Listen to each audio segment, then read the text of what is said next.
48 heures en enfer. L'un des cas de réanimation les plus intéressants que j'ai jamais connus est celui de George Lennox, un voleur de chevaux notoire du comté de Jefferson. Il effectuait son deuxième mandat. Le comté de Sedgwick l'a envoyé en prison pour la première fois pour un délit similaire, le vol de chevaux. Durant l'hiver 1887 et 1888, il travaille dans les mines de charbon. L'endroit où il travaillait lui paraissait dangereux. Il a signalé le fait à l'officier responsable, qui a procédé à un examen et, décidant que la pièce était sûre, a ordonné à Lennox de retourner à son travail. Le forçat, obéissant, n'avait pas continué son travail depuis plus d'une heure, lorsque le toit s'effondra et l'ensevelit complètement. Il resta dans cet état pendant 2 heures entières. Manqué à l'heure du dîner, les recherches furent lancées pour retrouver le condamné disparu, et il fut retrouvé sous ce tas d'ordures. La vie semblait éteinte. Il a été emmené au sommet et, après examen par le médecin de la prison, il a été déclaré mort. Sa dépouille a été transportée à l'hôpital où il a été lavé et habillé en vue de son enterrement. Son cercueil a été confectionné et transporté à l'hôpital. L'aumônier était arrivé pour accomplir les derniers tristes rites préparatoires à l'enterrement. L'intendant de l'hôpital a ordonné à quelques prisonniers de soulever le cadavre des planches, de les transporteurs à travers la pièce et de le placer dans le cercueil.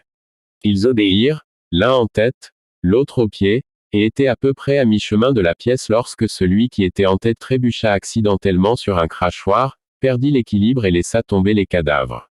La tête du mort heurta le sol et, à la grande surprise et à l'étonnement de toutes les personnes présentes, un profond gémissement se fit entendre. Bientôt, les yeux s'ouvrirent et d'autres apparences de la vie se manifestèrent. Le médecin fut immédiatement appelé et au moment où il arriva, environ 30 minutes plus tard, le mort avait demandé un verre d'eau et était en train de boire lorsque le médecin arriva. Le cercueil a été immédiatement retiré et a ensuite été utilisé pour enterrer un autre condamné. Ses robes funéraires lui ont également été retirées et les vêtements de prison lui ont été remplacés. Lors de son examen, il s'est avéré qu'il avait une jambe cassée à 2 endroits et qu'il présentait d'autres contusions. Il est resté à l'hôpital pendant environ 6 mois et s'est de nouveau remis au travail. J'ai appris son expérience particulière alors qu'apparemment, il était mort peu de temps après, par un collègue mineur. Poussé par la curiosité, j'avais envie de faire connaissance avec Lennox pour recueillir son expérience de ses propres lèvres. Cette opportunité n'a pas été offerte pendant plusieurs mois. Enfin, c'est arrivé. Après avoir été retiré des mines, j'ai été envoyé dans l'un des bureaux de la prison pour rédiger des rapports annuels. Le sujet du retour à la vie de cet homme était en discussion lorsqu'il passa par hasard devant la porte du bureau et qu'on me le montra. Peu de temps après, j'ai eu un mot en main et je lui ai demandé de venir là où j'étais au travail. Il l'a fait, et ici j'ai fait une bonne connaissance avec lui et j'ai reçu de ses propres lèvres sa merveilleuse histoire. C'est un jeune homme, probablement âgé d'à peine 30 ans. C'était un criminel endurci, et doté d'une très bonne éducation et naturellement très brillant. La partie la plus merveilleuse de son histoire était qu'à l'époque où il était mort. Étant sténographe, j'ai pris son histoire sous dictée. Il dit, « J'ai eu le pressentiment toute la matinée que quelque chose de terrible allait arriver. J'étais si inquiet à cause de mes sentiments que je suis allé voir mon patron minier, Monsieur Grazon. Je lui ai dit ce que je ressentais et je lui ai demandé s'il je ne voulais pas venir examiner ma chambre à charbon, l'endroit où je creusais le charbon. Il est venu et a semblé faire un examen approfondi, et m'a ordonné de retourner au travail, disant qu'il n'y avait aucun danger, et qu'il pensait que j'allais, grincheux. Je suis retourné à mon travail et j'étais en train de creuser depuis environ 1 heure, quand tout d'un coup, il est devenu très sombre. Puis il m'a semblé qu'une grande porte en fer s'ouvrait et que je la franchissais. L'idée m'est alors venue. Je pensais que j'étais morté dans un autre monde. Je ne pouvais voir personne, ni entendre aucun bruit. Pour une raison inconnue de moi, j'ai commencé à m'éloigner de la porte et j'avais parcouru une certaine distance quand j'arrivais à il y avait à peu près autant de lumière que dans une nuit brillante et étoilée. Je n'étais pas resté très longtemps sur les rives de cette rivière jusqu'à ce que j'entende le bruit des rames dans l'eau, et bientôt une personne dans un bateau rama jusqu'à l'endroit où je me trouvais. J'étais sans voix. Il m'a regardé un moment, puis m'a dit qu'il était venu me chercher et m'a dit de monter dans le bateau et de traverser de l'autre côté. J'ai obéi. Pas un mot n'a été prononcé. J'avais envie pour lui demander qui il était et où j'étais. Ma langue semblait accrochée au palais. Je ne pouvais pas dire un mot. Finalement, nous atteignîmes la rive opposée. Je descendis du bateau et le batelier disparut. Hors de vue. Ainsi laissé seul, je ne savais que faire. En regardant devant moi, j'ai vu deux routes qui menaient à travers une vallée sombre. L'une d'elles était une route large et semblait être très fréquentée. L'autre était un sentier étroit et menait je suis parti dans une autre direction. J'ai suivi instinctivement la route bien battue. Je n'étais pas allé loin quand il semblait faire plus sombre. De temps en temps, cependant, une lumière jaillissait de loin, et de cette manière, j'étais éclairé sur mon voyage. Actuellement, j'ai rencontré un être qu'il m'est totalement impossible de décrire. Je n'ai pu vous donner qu'une vague idée de son apparence épouvantable. Il ressemblait un peu à un homme mais était beaucoup plus grand que n'importe quel être humain que j'ai jamais vu. Il devait avoir mesuré au moins 10 pieds de haut. Il avait de grandes selles sur le dos. Il était noir comme le charbon que j'étais en train de creuser et parfaitement nu. Il avait à la main une lance dont le manche devait avoir 15 cm. Pieds de longueur. Ses yeux brillaient comme des boules de feu. Ses dents, blanches comme une perle, semblaient longues d'1 pouce. Son nez, si on pouvait appeler cela un nez, était très grand, large et plat. Ses cheveux étaient très grossiers, lourds et longs. Il pendait sur ses épaules massives. Sa voix ressemblait plus au grognement d'un lion dans une ménagerie qu'à tout ce dont je me souviens. C'est au cours d'un des éclairs de lumière que je l'ai vu pour la première fois. J'ai tremblé comme une feuille de tremble à cette vue. Il avait sa lance levée comme pour l'envoyer voler à travers moi. Je me suis arrêté brusquement. Avec cette voix terrible, il me semble pour l'entendre encore, il m'ordonna de le suivre, qu'il avait été envoyé pour me guider dans mon voyage. Je le suivis. Que pouvais-je faire d'autre? Après qu'il eut parcouru une certaine distance, une grande montagne apparut se dresser devant nous. La partie qui faisait face à nous semblions perpendiculaire, comme si une montagne avait été coupée en deux et qu'une partie avait été enlevée. Sur ce mur perpendiculaire, je pouvais distinguer distinctement ces mots, c'est l'enfer.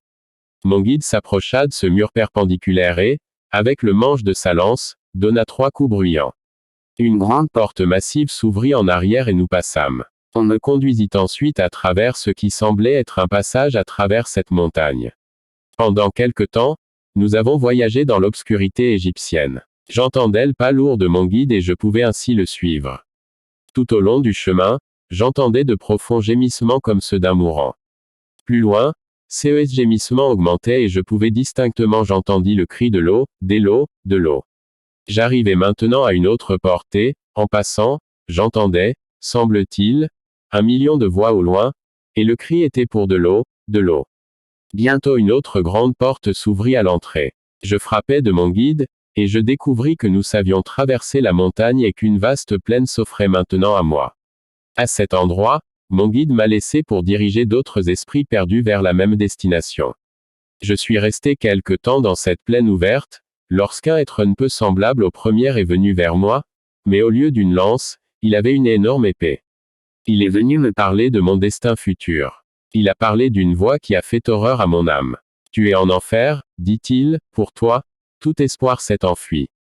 Tandis que tout traversait l'enfer, montagne, en cheminant jusqu'ici, tu as entendu les gémissements et les cris des perdus alors qu'ils réclamaient de l'eau pour rafraîchir leur langue desséchée.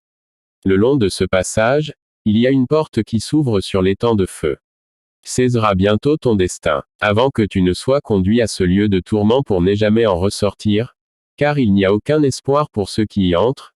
Il te sera permis de rester dans cette plaine ouverte, où il est accordé à tous les perdus de voir ce qu'ils pourraient en jouir au lieu de ce qu'ils doivent souffrir.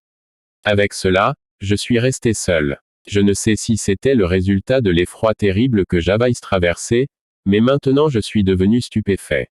Une langueur sourde s'est pleinement emparée de mon corps. Mes forces m'ont quitté. Mes membres ont refusé. Pour soutenir mon corps plus longtemps. Vaincu, je m'enfonçais maintenant dans un désordre impuissant. La somnolence prenait maintenant le contrôle de moi. À moitié éveillé, à moitié endormi, il me semblait rêver. Bien au-dessus de moi et au loin, j'ai vu la belle ville dont nous lisons dans la Bible. Comme ces murs de jaspe étaient merveilleusement beaux. S'étendant au loin, j'ai vu de vastes plaines couvertes de belles fleurs. Moi aussi, j'ai vu le fleuve de la vie et la mer de verre. De vastes multitudes des anges entraient et sortaient par les portes de la ville, chantant, oh, de si belles chansons. Parmi eux, j'ai vu ma chère vieille mère, décédée il y a quelques années d'un cœur brisé à cause de ma méchanceté. et semblait me faire signe de venir vers elle, mais je ne pouvais pas bouger. Il semblait y avoir un grand poids sur moi qui me retenait. Maintenant, une douce brise soufflait vers moi le parfum de ces jolies fleurs, et Dieu pouvait maintenant plus clairement que jamais entendre la douce mélodie des voix d'anges, et j'ai dit, oh, que je pourrais être l'un d'entre eux. Alors que je buvais à cette coupe de bonheur, elle s'est soudainement échappée des mes lèvres. J'ai été réveillé de mon sommeil. J'ai été ramené du pays des rêves heureux par un réside de ma sombre demeure, qui a dit qu'il était maintenant temps d'entrer dans ma carrière future. Il m'a ordonné de le suivre. Revenant sur mes pas, je suis entré de nouveau dans le couloir obscur et j'ai suivi mon guide pendant un moment, lorsque nous sommes arrivés à une porte qui s'ouvrait sur le côté du passage, et en suivant ces passages, nous nous sommes retrouvés en train de passer par une autre porte, et voici, j'ai vu l'étang de feu. Juste devant moi, je pouvais voir, à perte de vue, ce véritable lac de feu et de soufre. D'énormes vagues de feu roulaient les unes sur les autres, et de grandes vagues de flammes ardentes se précipitaient les unes contre les autres et sautaient haut dans les ciels. L'air comme les vagues de la mer lors d'une violente tempête. Sur la crête des vagues, je pouvais voir des êtres humains s'élever, mais bientôt transportés de nouveau jusqu'aux plus basses profondeurs de cet horrible lac de feu. Lorsqu'il était porté sur la crête de ces vagues terribles, pendant un certain temps, leurs malédictions contre un Dieu juste seraient épouvantables, et leurs cris pitoyables pour obtenir des lots seraient déchirants. Cette vaste région de feu faisait écho et répétait avec le gémissement de ces esprits perdus. Présentement, j'ai tourné mes yeux vers la porte par laquelle j'étais entré quelques instants auparavant, et j'ai lu ces mots horribles. C'est ton destin, l'éternité ne finit jamais. Bientôt, je commençais à sentir la terre céder sous mes pieds et je me retrouvais enfoncé dans l'étang de feu. Une soif indescriptible d'eau s'empara de moi et, appelant à l'eau, mes yeux s'ouvrirent dans la prison de l'hôpital. Je n'ai jamais raconté cette expérience auparavant, de peur que les responsables de la prison ne s'en emparent, ne me prennent pour un fou et ne m'enferment dans le cracouze. J'ai traversé tout cela et je suis aussi satisfait que de vivre, qu'il y a un paradis et un enfer à l'ancienne mode, comme celui dont parle la Bible. Mais il y a une chose sûre, je n'irai plus jamais dans cet endroit. Dès que j'ai ouvert les yeux à l'hôpital et découvert que j'étais à nouveau vivant et sur terre, j'ai immédiatement donné mon cœur à Dieu et je vais vivre et mourir en chrétien. Même si les terribles spectacles de l'enfer ne pourront jamais être évités. Bannis de ma mémoire, les belles choses du ciel que j'ai vues non plus, je vais bientôt retrouver ma chère vieille mère. Pour avoir le droit de m'asseoir au bord de cette belle rivière, d'errer avec ses anges à travers les plaines. À travers les vallées et les collines tapissées de fleurs parfumées, dont la beauté dépasse de loin tout ce qu'un mortel peut imaginer. Écouter les chants des sauvés, tout cela me compensera largement pour avoir vécu ici la vie d'un chrétien. Terre, même si je dois renoncer à de nombreux plaisirs sensuels auxquels je me suis livré avant d'arriver en prison. J'ai abandonné mes compagnons de crime et je vais fréquenter de bonnes personnes quand je serai de nouveau un homme libre. Nous donnons ce récit au lecteur tel que nous l'avons reçu de Lennox. C'est l'une des expériences les plus merveilleuses que nous ayons jamais eu à lire. Que Dieu bénisse ce message de Monsieur Lennox pour le réveil de nombreuses âmes perdues. Oh, comment les hommes peuvent-ils douter de l'existence d'un enfer brûlant réel et littéral? Dites-moi, comment le peuvent-ils, alors que nous avons de temps en temps la parole et des révélations remarquables. Comme celle ci-dessus. Hommes et femmes, arrêtez. Faites face. Vivez une véritable expérience biblique de salut sincère, de peur de vivre la réalité non seulement de 48 heures, mais aussi d'une éternité en enfer.